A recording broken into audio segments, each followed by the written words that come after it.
Shalom. I'm continuing our Shabbat lesson. I was talking last about uh, that Shabbat follows what I call the rule of the set apart, which essentially that among all things, there's a remnant, something set apart from all other things, and that this follows order, and this order is the will or the order of the Most High, which He has set into place. For He is the most set apart of all things, and His will should always be done, and that the Messiah was a perfect example of His will, in that even when He taught us to pray, He taught us that we should pray to the Father, and that the Father's will be done, and that if we want to follow the will of the Messiah, which He has all authority over us, we should follow the will of the Father first, because He said, not everyone who comes to me and says, Adonai, Adonai, will enter the kingdom of heaven, but him that does the will of my Father who is in heaven shall enter, or something like that. But in that He taught us how to pray, that prayer is the perfect model for our prayer. We should model all prayers like that, with the praise at the beginning. Well, first you target the Father and His abode, His kingdom. Then you honor Him with your words and bless His name. Then you ask that all the things that He wills to come into order be set in place, like one His kingdom. Then you make sure by praying that His will be done, always, among all circumstances. And you pray that it's done on earth as it is in heaven, and always. There are variable ways you put this. Then you ask for all the things that you need, your necessities. You ask that you be forgiven, and that those who do things are forgiven, and that you are also given the ability to forgive others. Now, there's many circumstances that could be fit into this. You fit a daily circumstance that happened today or yesterday or 5 years ago that you haven't let go, and put that in there. Then you pray that you not be led into temptation, any sort of temptation. Just name the temptation. Then you ask that you are led away from the evil one, that you are not delivered into his hands, but away from his hands. And then you bless him again and give him all the power and all the honor and all the glory and all the praise and all the might and all the kingdom and everything that is his forever and ever, now, always, and forever. That is how you pray. And the Messiah gave us perfect examples time and time again. But these people who are following this adulterous religion, because essentially we are married to the Most High through covenant. Whether you are Hebrew, married through the first and the second covenant, which the second covenant was just a renewal of the covenant. It was not a breaking or a changing. It was just a renewal. Like you get a marriage renewal. You renew your vows. That's essentially what the second covenant was, with the Messiah coming and being a sin sacrifice. It was the renewing of the covenant, making it stronger. The covenant of the Passover lamb, the first covenant, when we took us out of Egypt by the blood of the lamb, and then took us from Mount Sinai and gave us the commandments. The second time, the renewal of the covenant, we pass through the blood of the Lamb, who is the Messiah. And then, through his sin sacrifice, the judgment in the end will pass over us, and we'll be given a new life.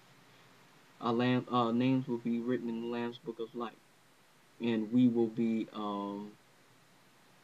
in the New Jerusalem, or the return to the Garden of Eden, essentially, where the throne is in our midst, and the most the most set apart one, who is the Most High, sits there, and the rivers go from his throne and water the trees which give fruit every month.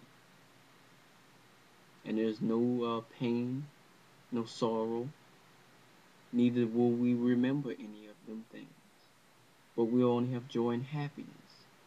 And he shall wipe every tear from our eye. He'll heal us in every way. This is what we're working toward, all people. So, this covenant is for all people. The second covenant, the renewal of the covenant, is for all people. I apologize, everybody. You get up in the emotions and you get lost a little bit. But the Most High always leads me back into the straight and narrow. So to continue, all things follow this set apart rule. All things in the universe. And following Shabbat is one of these things. Now, to end it off, things you do and do not do on Shabbat. You don't cook. You don't clean. You don't nosea, which is travel in like cars or by chariot or anything like that. You don't do any ordinary work, basically. You don't make stuff. You don't. Matter of fact, I'll make a separate videos covering just the things you do and do not do on Shabbat. But this is going to be my last clip for this Shabbat video, and I'll try to do a lesson every Shabbat. And I'll be probably posting videos just about every day if my computer cooperates with me. Computer in Hebrew is machshev, just so you know. I'll be throwing random Hebrew words so you can speak Hebrew and know it. So, keep the rule of the set apart. Be set apart unto the Most High. We are a set apart nation of priests. If we don't set ourselves apart to the will of the Most High, we cannot be set apart priests to the world. And that is our work. That is our duty, our job on this planet as Hebrews.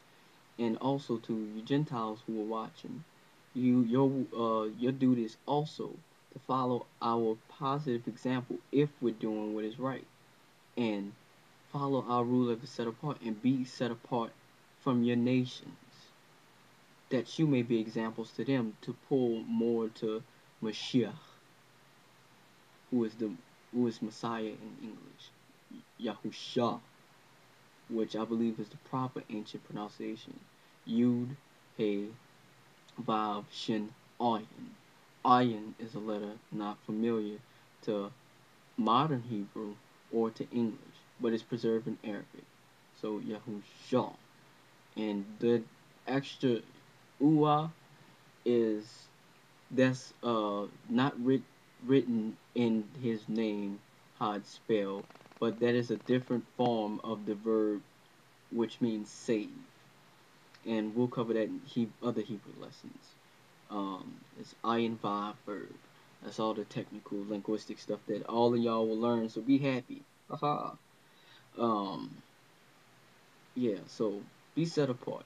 Do the will of the Most High, which is following all his commandments. Because if you love him, you'll keep his commandments. And one of his commandments is to keep Shabbat. So, this is the end of these videos. I say much love to y'all. And as always, Yahuwah bless y'all. Yavarechacha Yahuwah wa yishmarecha. And may he bless y'all and keep y'all. And stay with y'all and enjoy Shabbat. I'll be posting more videos today. This ain't the last. Shalom.